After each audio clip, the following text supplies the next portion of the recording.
What can you say to this group of conservatives who are concerned about the future of Arkansas to convince us that you are the right candidate for this position? First thing is, Arkansas is a great state.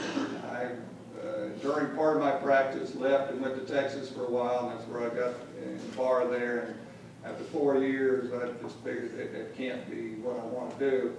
Also, with my Walmart experience, I've been in front of courts and appellate courts all over the country for Walmart, either representing or sitting there watching.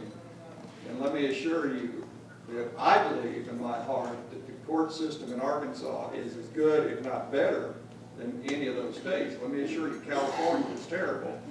And some of these other states have really got agendas going on. But the circuit judges in Arkansas try as hard as they can to do the best they can. And to me, that's all it's all about.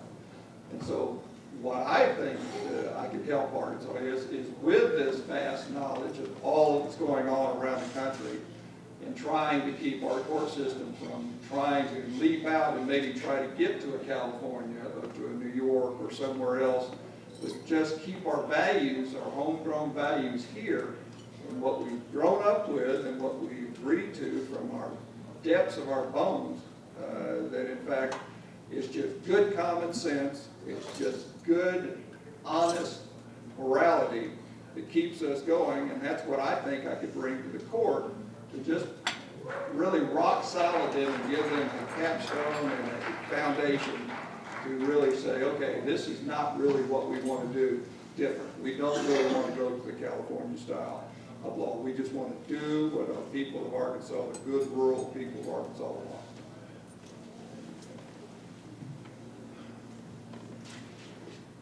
I think that you are looking for judges who have integrity. I think that that's the bottom line. I think that when you ask questions and we have to give answers like this is a nonpartisan race, right? I can't discuss that issue with you. I think what you can look at is you can look at the candidate's heart and you can look at her integrity and see if her fruits measure up with what she says. And I think that the most telling way to share that with you is just through personal experience. And I didn't get to finish my story earlier, so if you don't mind, I will now. I was raised in Harrison, Arkansas, and I had lots of questions about my biological father as I was growing up. So when I became a young adult and I was in law school, I decided that I was going to find him. And this was before we had all the internet access where you could just Google someone's name. I would go to the University of Arkansas Library, I would pull the phone books, and I ultimately found him, and he was in San Antonio, Texas.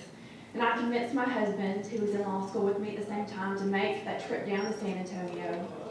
I found his house, and I took a deep breath, and I knocked on the door, and I introduced myself.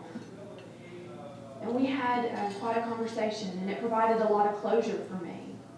He died a few years after that of prostate cancer. I traveled back to San Antonio for his funeral, and when I was there, I met my half-sister. And she was a young woman who had been raised under his roof.